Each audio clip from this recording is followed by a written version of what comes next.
Community Movement Builders is a collective of Black people building sustainable, self determining communities through cooperative economic platforms and collective community organizing. I have with me today the founder of Community Movement Builder, Kamau Franklin, Nice to see you. and one of the members and organizers within Community Movement Builders, Zahir Netjer. Peace. And first, just kind of give me a background on each of you, what you do with the group, what your overall purpose, mission, objective is. The group was founded about 4 or 5 years ago by myself and some young students, youth in the neighborhood. At first, it was founded to be more of a youth organization, and then little by little, we started seeing or taking in the conditions of the neighborhood and some of the things that were happening, and decided to move towards being a community organizing group that was interested in sustainable development. And so, since that time, we've started a number of programs. We have a community house that hosts a child care center, that hosts another community-based organization that has an urban farmer living here.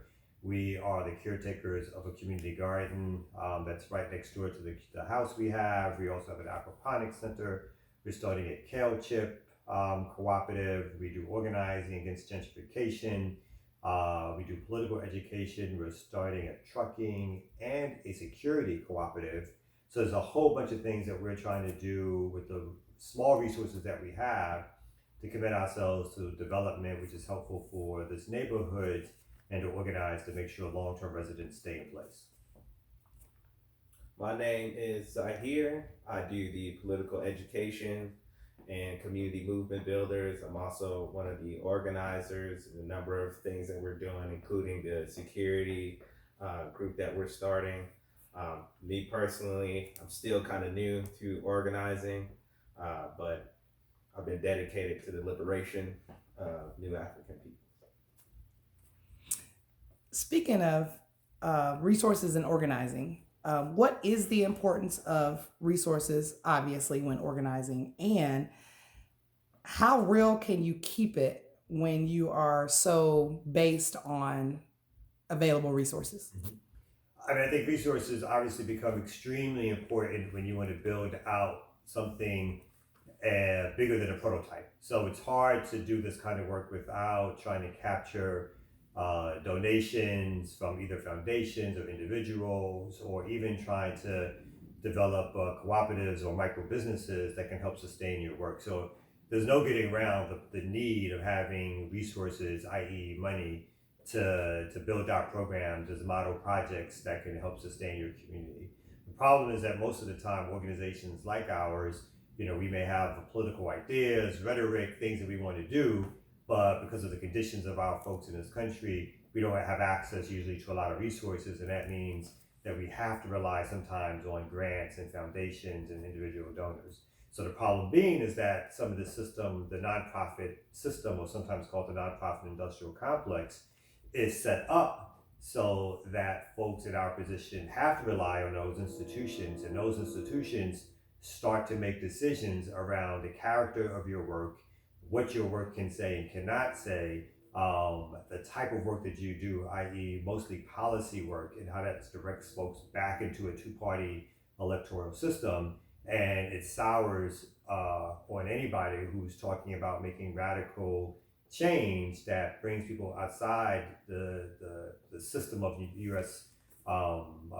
Let's say monopoly capitalism, electoral politics, but something that talks about doing something as either socialist, cooperative, that Black people are talking about self-determination. Those things are frowned upon and not well funded, and so there's always a hurdle with that. Speaking of, you brought up what is the difference, and how do you battle with the difference between liberal and radical organizing? I think liberal organizing, which even people who think they are radical engage in liberal organizing, it keeps you tied to both the Democratic and Republican parties. It thinks all issues can be solved through policy adjustments in the U.S. electoral and political system. And the problem with that is that the very same political system that was set up to oppress, harass, depress, keep folks poor is not going to be able to solve the problems that it has caused itself. So radical organizing, which starts to think about how do we create liberated territory, how do we sustain ourselves outside of the system. Not that policy work isn't important, but when it's overvalued as opposed to getting resources and creating institutions that we can run and control ourselves, that's when the problem lies. And I think liberals will always tell you what the problem is, and sometimes they're dead on some what the problems are, but the solutions are always more policy, more legislative action, more people getting elected of different stripes, and hardly ever does it break out of that system and trying to figure out how do we get to control the institutions that have control over our lives. Speaking of where you had spoken about controlling your own rhetoric, I assume, Zahir, that is the thread where you weave in with the political education, being able to control the narrative, build up what you're thinking. So express a little bit more about that. Well, control the narrative, it's very important. Propaganda is essential to any type of organization. Any little thing from Facebook to Instagram to even forming up protests out there, just any way to get your name out and to try to change the narrative from the public perception. The problem is, once we start talking about funds, we lack some of the access that I guess the liberals do, right? Mm-hmm. So I mean, they could go on CNN or MSNBC or something, and they can put one narrative out there, and you'll have entire communities wrapped around these certain ideals. And that's very frustrating as an organizer, because you're sitting here thinking, are we really talking about this subject again? Mm-hmm. You know, mm-hmm. something, the same old story every couple of years gets regurgitated. And then when you want to take real action, you know, if you say, we got to get to the roots of the problem, you have to sit here and define exactly what the problem is to the masses of the people. That's what really becomes, that's why I say political education is probably most essential to any organization. But I think it's something that doesn't get done in a lot of organizations. I'll add on that I think that the apparatus these days is so strong that folks who are liberal or who think they'll use radical language, even radicals will use radical language and divorce it from radical action to favor themselves with larger foundations, but to make themselves look like they're the leading edge of change. And that leaves folks who really are trying to do this work in a way that's not, again, beholden to the US system, left out in the cold of those resources. And it makes sense, right? Because they want to control, like you said, the narrative, and anything that shifts that away is a danger to keeping the system going. Right. Well, that leads me to another point when you said that possibly misuse of radical language makes you seem as if you're in the forefront even when you're doing other things for other reasons. How do you combat those situations where the media runs to those that are very comfortable with the status quo versus running to those that are really the grassroots, the boots in the streets for the Black community? How do you combat, like you said, with the CNN, the MSNBC, which can propel a large a narrative that may not be necessarily what's true is going on in the Black community? I mean, is it okay to call out people like frauds or something? Yeah. You think so? I think you can. Yeah, I mean, because when you see some, like Al Sharpton, for example, like we call them ambulance chasers. Mm-hmm. Every time an event happens, you see the same people and the same voices. So, I mean, I think a big part of that is calling people out. When you see the contradiction, expose the contradictions. That's one way to go forward the struggle. And I think some of the things that you are involved in is creating your own media, right? How do we create scenarios and situations, which we have options these days because of the advent of social media, and obviously that has some positives and negatives, but the advent of social media allows us to create other ways to reach our people, which is not as beholden as in the past on sort of corporate media institutions. So of course there's other problems with that, how you can reach people with the work that you can actually do, the too much time on social media and not enough time in actual communities doing work.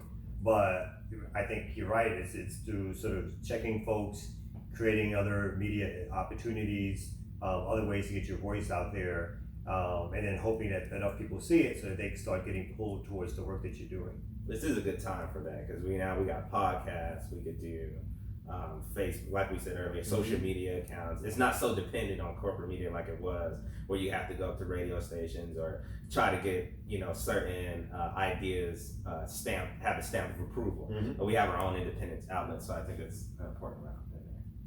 Well, how effective, or which is more effective in your opinion, based on experience and continuing to gain knowledge, liberal organizing or radical organizing, or are they pretty much not exclusive of each other?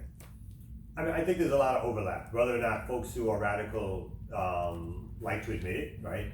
There's overlap between the work of policy reform with both radical and liberal organizing. But again, it's hard to defeat something that has not only moneyed resources, but media outlets and other ways in which it can reach the sort of multitude of folks, where we have a limited scope of folks that we can reach. So I think for us, for folks like us who consider ourselves to be sort of radical organizers, it's about building up our platforms, our institutions, our organizations, so that we can't be ignored, right? And I think that's one of the most important things that organizations like community movement builders and others can do. If you have a radical line, you have to take the time to build up your own, let's say, cachet, so that folks can't ignore you, and that you don't have to rely on some of these outside groups with their institutional resources and their media apparatuses to put you back in touch with your people. And it's not like it hasn't been done before. Marcus Garvey didn't rely on, the UNIA did not rely on mass media. The Nation of Islam did not rely on mass media to get into the community. To an extent, the Panthers didn't rely on, at first, mass media to get larger and bigger into the community. Organizations like SNCC and so forth. So it's not like those examples are not out there. It's just that people are sort of overcome with so much media that it's all that noise you got to break through. Yeah, I think the material conditions really should justify any action, right? So what goes on in the politics of Atlanta, what goes on in the politics of Jackson, Mississippi, what's the politics going on in Brazil or Africa, all of the material conditions is going to dictate more so the path that you need to take. It's not so much, you shouldn't rely too much on theory. It's theory and practice. And these two play with each other. So you can't necessarily just take the role of, we're not going to participate in any electoral politics, us being so radical, we don't need to vote. Meanwhile, you have like Nazi skinheads running for office, and that makes you participate in the political system whether you like it or not. Because if they come out with a rule like they did recently, like, they can say, we don't want you to wear your dreadlocks. You're being excluded and you're being discriminated against through an electoral political system anyway. So we have to take any means necessary approach to politics given the framework of the material conditions. Word. One question, actually two parts for both of you. First, Kamau, how hard is it to organize now compared to when you first began? And then Zahir, secondly, what is your new influx of information and I guess injection into how organizing is now with a new millennium? Well, now that I am an old man, and I've been organizing since, like, I would say the late to mid 80s and 90s. I think some of the differences, we talked a little bit about social media, which again has its positives and its negatives, right? But it is a communication tool. But I think one thing I will say about in the past is that I knew all the organizers and what they did and did not do, right? Whether or not that was in New York and some other places where I'm from, you knew who were the organizers, who were the talkers, who were the pretenders, who showed up at the end of the rally and all that kind of stuff. I think these days you don't even have to show up at a rally. You can create an interface through online activity that people buy into, and they start feeling like that person has answers, or that person's been in the trenches, or that person knows what they're talking about through their experiences, and really all they're doing is preparing speeches and talking on camera. And they've never been out in the community. They haven't organized anything for anyone, and any checks you send those folks will go into their pocket. So I think that's one huge difference that I see, is that people now see another turnaround time where you can actually be a media star or a professional organizer in a lot of ways. And I don't think those opportunities, or whether I call them opportunities or not, but opportunists, were as prevalent in the 90s and so forth, particularly amongst folks who were like doing organizing in the streets. I think that's a huge change, something that's in general more detrimental to truly getting some change done, because you have a lot of folks, again, with large platforms who never in their life, whether it's policy or institution building or any kind of organizing, done any of that kind of work. I see the big difference I see is that there's a big change in the perception about being a poor righteous revolutionary, a poor righteous teacher, because now it's like I see people charging more so anything from classes to movies. And I think from a lot of lectures I watched, when they described the 60s era, everything had a big emphasis on being free. And so nowadays it seems like the big emphasis is on why does it need to be free? I need to get paid this money.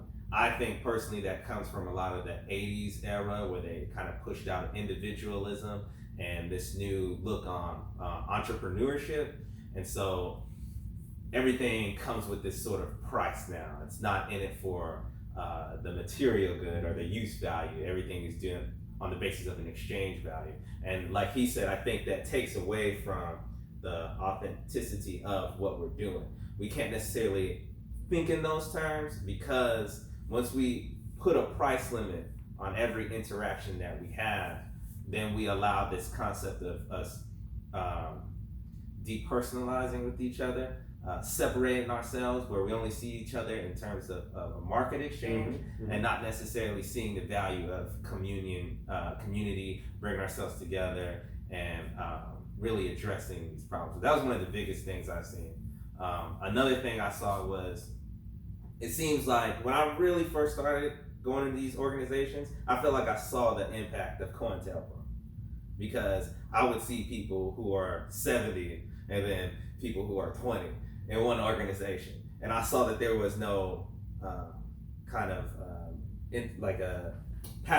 was no in between, because the era was erased, for a lot of organizations. And so I think what ends up happening is you got the elders who are like, this is how we do it, this is how it needs to be done, and then you got this separate group of super young people who may not know everything that they've been through, but they have ideas in their head, and sometimes they clash. Yeah, I mean, in addition to that, I think something that my generation benefited from also was that we got to talk directly to Panthers, SNCC, SCLC people who were only at that point maybe 20 to 25 years removed from the organizing that was the most prominent organizing of our day in the late 60s and early 70s.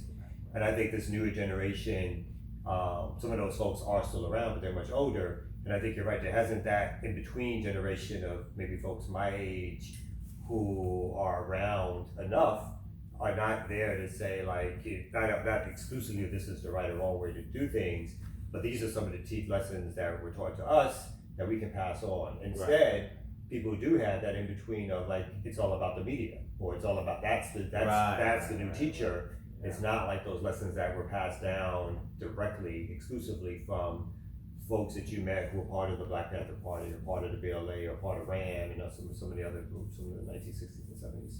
And so a problem that arises is, I see, like I said earlier, individualism comes out. And so now you have a bunch of people who may have read a couple books, and now they're like, you know what?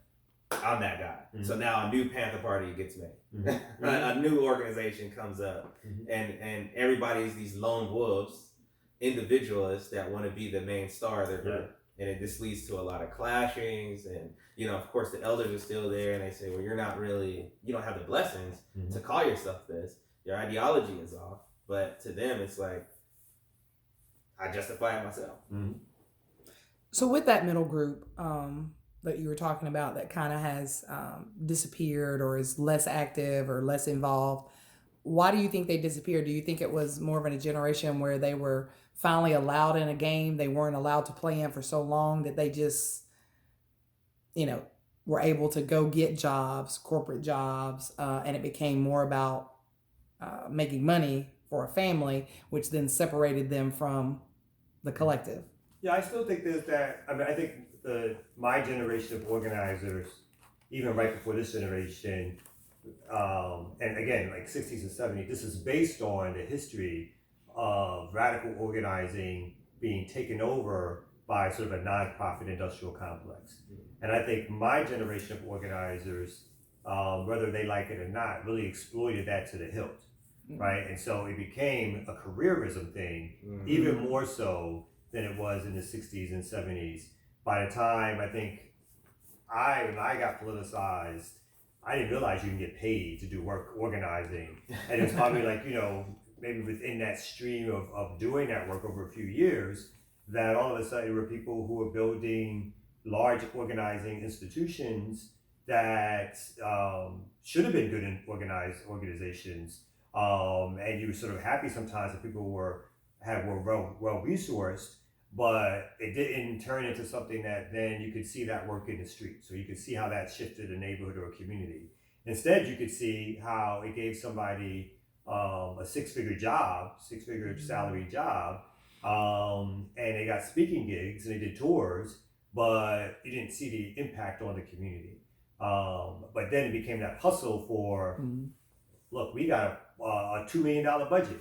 We got to keep that going. I got to get more grants. I got to do more speaking tours. I got to do some more showy things that are not sustainable or long term, because I got to continue to bring these resources.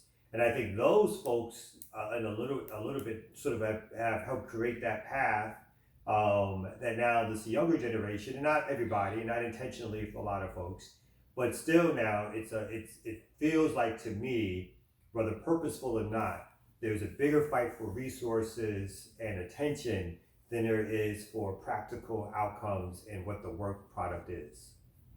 With saying that, can you explain the nonprofit, what you call industrial complex? Yeah. I mean, I think it's based on the ideas of like the Ford Foundation, the Rockefeller Foundation, starting to fund the civil rights movement in the later 60s. Particularly, you have a famous story that Malcolm talked about, like the March on Washington, where the Big Six, as they were called, NAACP, SNCC, CORE, and several other groups, were offered hundreds of thousands of dollars from, I think, the Rockefeller or Ford Foundation, I can't remember which one, if they had the March on Washington in a certain way. So they had to come at a certain time, leave at a certain time, change their speeches, make sure that the march was geared towards a policy fight around civil rights legislation. And everybody agreed with that deal. That was a deal struck with the president at the time, Kennedy, again with the civil rights organizations and with foundations. And post that, I think particularly the Ford Foundation, I think Black Capitalism or Capitalism in Black America, I think a Robert Allen book, I can't remember the name, really emphasized how the foundations started to give money out to these organizations to do programs. Something we joke about, me and Zahir, about the idea of like poverty pimps. Folks who say they're doing community work, they're doing organizing, but they're getting checks, and that organizing is not sustained. Right. I think that boat has now turned into an ocean liner for today, where folks think about a career in nonprofit organizing, even if at their most radical. And again, these things turned into conferences, they turned into seminars, they turned into trainings, but they don't turn into, I'm in this community, I'm developing myself in this community, this is a long-term project and work, I'm not just bringing together activists and organizers, I'm working with people in the community. So I think a role model that we need to get back to, not only the Panthers, which I think is the most obvious kind of radical vision that we all talk about, but the SNCC model of moving into communities, working with people, developing freedom schools, doing political education, doing policy reform, starting electoral institutions, doing grassroots organizing, building cooperatives.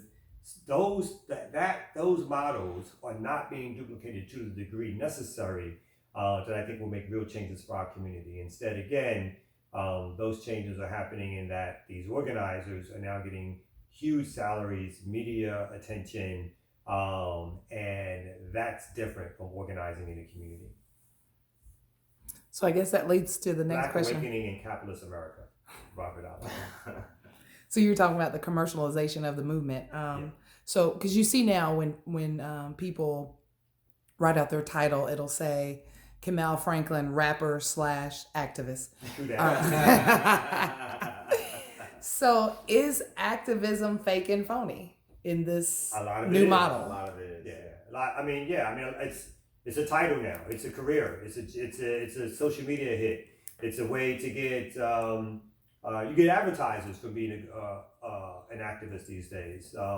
What's the kid with the vest, and he got a contract from Twitter or whatever, but he became big in doing the Ferguson work.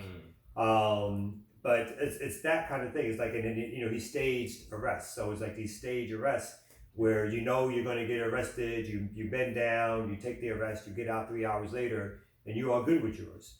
So I think that kind of example is now being set.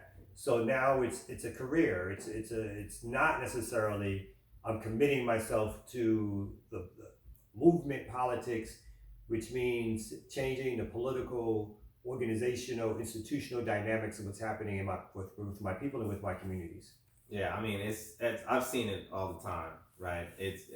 Like we went out on a walk in a park, right? And we saw this woman, and she's dressed in all green, and she's taking a picture of herself in front of a tree, and it's creating this background that she's just this living in nature, living in the outdoors, and she's reconnecting with this past, and it's like, well, you're at a state park, you know what I mean, and it's creating the illusion, and people like to feed into the matrix, right? Yeah. And it reflects, obviously capitalism, right? This wealth accumulation and this individualism, like I was saying, that's coming out, and wanting to make that dollar is the sole motivation, and you can see it, right? Like you said, seminars, like let's teach you how to hold a sign up properly. Let me show you how to really make this. Make sure you pay a $500 fee to come in here and do this with us. It gets real commercial, and at the end of the day, what ends up happening is I think sometimes some people are kind of bitter. Maybe they were activists and they felt like I was really down, but nobody came to our classes. Nobody supported us. Nobody bought my t-shirt, and so if Fox wants to pay me $1,000 to go debate on there, I might do that, and then they turn it into a career. So you reminded me that, I saw recently, some dude on Twitter, they went to some city council meeting, and they filmed themselves just screaming and knocking a chair over and then walking out. So that was them protesting the city council meeting. Right. But they made sure that they filmed themselves individually. They didn't organize anybody else to come with them. They didn't organize anybody from the community. Right. But they showed themselves and people's faces on the behind looking like, what the hell is going on? And then they put it up and they get 5,000, 10,000, 15,000 hits on that. And that's now considered some form of organizing. Right. It's that illusion. Yeah. Well, gentlemen, any last final thoughts? Input, data, jokes, comedy? I only said that I just think that I think we need to have more of these discussions. I think we need to figure out ways to broaden these and bring people back into the fold. Folks who I think, there's folks who I respect who are now large, well-known organizers. There's some folks who I don't respect who are now large, well-known organizers. Right. But I think the idea is not necessarily strictly chastisement of folks who are now blowing up, right? I think the idea is, even if you are in that position, what can you do to make sure that those resources are going back into your community like the way you thought that you wanted to do 10, 15 years before you blew up? So, I challenge those folks, I challenge all of us to sort of continue to figure out if we're really about organizing, if we're really about radical change, we got to sit together and figure out how do we get this work done as opposed to just figuring out how do we increase our profile and our paychecks. Right. And I say the same thing. How do we keep the integrity of the movements, dealing with the circumstances that we have as far as, we may be poor, we may not have the amount of resources that somebody else does, and here it comes, big capitalism coming in and offering this kind of money, And is it even ethical to take a donation from somebody as long as you're putting it towards a good cause, right? Like if you're getting offered from George Soros or something, is it ethical or is it unethical to take that money as long as you're keeping the integrity of the organization?